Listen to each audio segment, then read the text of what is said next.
St. John is one of the prettiest islands I've ever seen. The beautiful landscapes, the stunning wildlife, and the lush rainforest captivated me. But this was not an easy trip to plan. The logistics of getting to this tiny island are not inherently easy, but they are well worth the struggle. This national park reminded me of the beautiful power of the ocean and its ability to tear down, but also build up. If Virgin Islands National Park is on your bucket list, then hopefully this video helps turn some daydreaming into reality. Hello, welcome back to my channel. My name is Nora, and today I'm going to be giving you a full, very detailed guide to Virgin Islands National Park in St. John. This was my 45th national park, and as far as beach locations go, it was absolutely amazing, but Virgin Islands National Park and St. John are not the easiest to get to. So in this guide, I'm gonna give you all of my recommendations for how to get there successfully, how long to spend there, and everything that you'll do once you're on the island. So get something comfortable and we'll get started. Okay, we're gonna start off with exactly how to get to St. John. So there are no airports on St. John, so what you're gonna wanna do is fly into St. Thomas and then take a ferry. There are two ferry options that you can take. The first ferry is from Crown Bay to Cruise Bay, and Cruise Bay is in St. John. Crown Bay is very close to the airport. My dad and I actually walked, but you can also take like a 5-minute taxi ride. The other option is to go to Red Hook. Red Hook is further, so you'd be taking a taxi on St. Thomas for about an hour, but then you would take a 15-minute ferry ride from Red Hook to Cruise Bay. The ferries from Crown Bay to Cruise Bay are about an hour, but you get to see the stunning St. Thomas landscape as you go by. So it's really just your opinion. Would you rather be on the ferry for a longer amount of time, or would you rather be in a taxi for a longer amount of time? My dad and I chose the ferry, and we're very glad that we did. We also saved money because we walked. When you get to Cruise Bay, it is going to be this bustling, wonderful little town, and there's a couple of different things that you can do while you're there. But the most important thing you want to do is get your transportation squared away. So there's two options for transportation on St. John. The first is getting a rental car. This is relatively common. They're all Jeeps. They're all Jeeps. So many Jeeps on St. John. So that's option number one. Option number two, if you don't want to rent a car, is to get a taxi. In St. John and in Virgin Islands National Park, the taxis are these open air safari vehicles, and they're really, really fun. They are all fixed rates, so you know before you get in the taxi exactly how much it's gonna cost to get from one point to another, and the taxi drivers are very fun. It's part of the experience. Quick pivot there, and a question that my dad and I were pondering a lot before we went is, would you rather rent a car or just take taxis? What is the better option to do? My dad and I chose to not rent a car and just use the taxis, but our trip also wasn't super mobile, and we didn't really care about food too much. So I think depending on where you're staying, if food is a big deal for you, definitely maybe prioritize renting a car so you can travel to different restaurants around the island.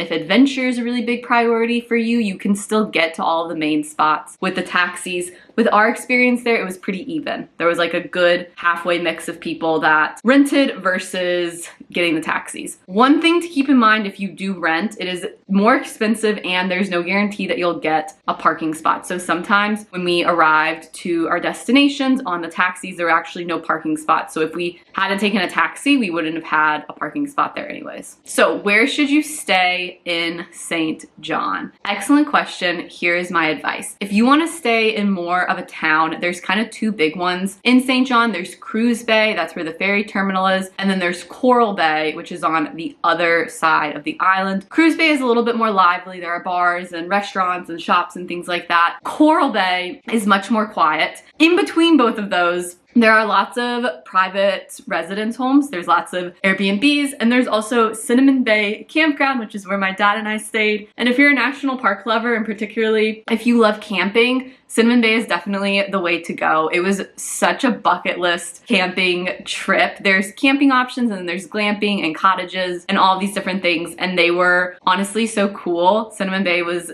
amazing. Where we stayed was a 3-minute walk to Cinnamon Bay Beach, which is one of the most beautiful beaches on the island. So what I'm trying to say is there's every single possible option under the sun. When it comes to lodging, I think there are even some hostels if you want to stay, maybe not camping, but still pretty cheap. The one thing I would consider with where you're staying is to just keep in mind that what transportation you have will probably depend on where you're staying. So if you're staying in like an Airbnb or a more remote part of the island, maybe get a rental car. Whereas if you're staying in a livelier town or even Cinnamon Bay, there's gonna be taxis that go in and out all of the time. So how long should you stay in Virgin Islands National Park in St. John? I would recommend 3 full days. My dad and I spent 3 full days, and that is definitely what I would recommend. You can easily fit the trip into a week, but it does take like a day or half a day to get there when you navigate the ferries and the flights and all of those things. So I recommend 3 full days if you want to see the absolute highlights, and then longer if you want to really like soak it in and have some chill beach days. Going along with that, what time of year should you go? Excellent question. The rainy season is from May to around November or so. December is really popular. New Year's is a very busy time there, and then spring break. I went for my spring break, but it was end of April, which is a little bit later, and it was actually the perfect time to go.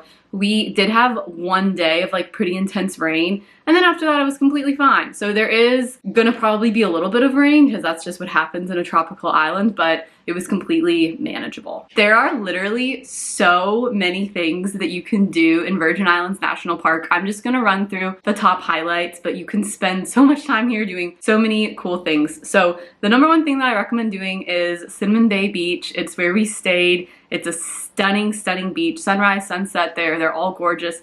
There's little reefs that you can swim out to. It's a very gentle beach, and it's big. It's a very big beach, which comes in really handy if you don't feel like you're on top of other people. There's plenty of room for everyone to space out. If you really want to see wildlife, I highly recommend Maho Bay. It is easy snorkeling, and you are like almost guaranteed to see a sea turtle or a stingray. This was my favorite beach of the whole place because I love sea turtles, and it's just off the shore snorkeling. You don't have to get on a boat to go anywhere. So there was one sea turtle that I was literally just like, there was one sea turtle that I was just floating around for like 30 minutes. And because it's offshore and you don't have to get a boat, you can just be out there as long as you want with them. Just please be respectful. Don't touch the turtles. Don't get near them. Keep your distance from the stingrays. I also recommend Trunk Bay. Trunk Bay is like one of the most popular spots in the Virgin Islands, specifically in St. John and in Virgin Islands National Park. It is not free. You will have to pay a teeny tiny fee to get there. I think ours was like $5, but it's beautiful, and it's one of the most classic, popular beaches. There's an underwater snorkeling trail there that is also really cool and something that you should definitely check out.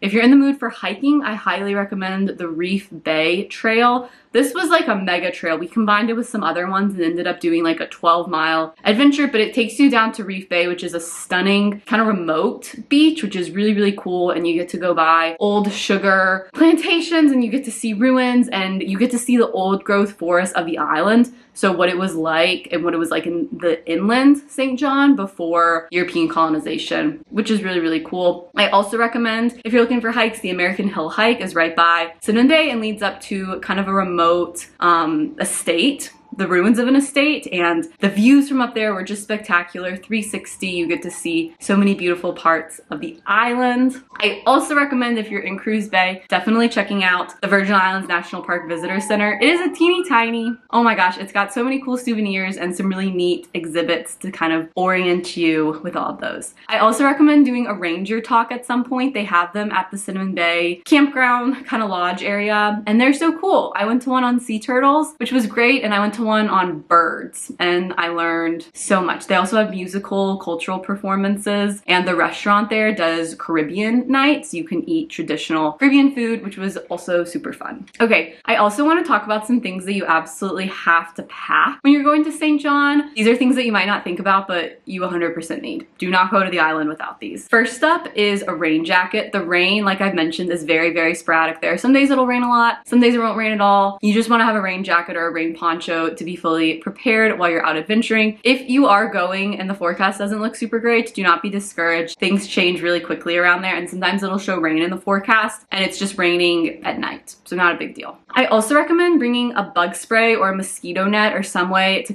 protect yourself from bugs. I got some serious mosquito bites there. It was worth it. It was super cool, but there's bugs. I didn't see any gross, creepy crawlies. I'm sure maybe they are out there, but just your everyday mosquito, if you are very prone to mosquito bites, like they will find you and they will attack. I also really recommend, this is really, really important, I recommend bringing your own snorkel. There is so much just offshore snorkeling in St. John that you don't really need like a boat to get to necessarily, and being able to just like have your snorkel and go out and not have to worry about returning it is so, so handy, especially because snorkels are not that expensive. Like if you truly snorkel every single day that you're in St. John, you're gonna end up saving money by just buying your own, and then you don't have to worry about the logistics and all of those. But I would say a snorkel is an absolute must because snorkeling is like the most incredible thing to do in St. John. I would also recommend sunscreen. The sun is absolutely brutal. On the 20-minute walk from the St. Thomas airport to the ferry, I got sunburned. I did not think I would get sunburned that fast. Normally I don't get sunburned that fast, but the closer you are to the equator, the more you get sunburned. So just keep that in mind and make sure you do not forget sunscreen. So that was National Park number 45. It's honestly, I think, one of the best national parks for sea life spotting. It was so, so incredible. I have spent so long planning this trip that it's really difficult to believe that it's over with. Cinnamon Bay was like on my vision board for years and years and years before I got to go. So if you have any questions about a trip to St. John, or if there's anything that I missed in the video, just comment below and I will answer you. But otherwise, I hope you have a great week. I hope whenever you go to St. John, it is an amazing trip, and I'll catch you in the next one. Bye.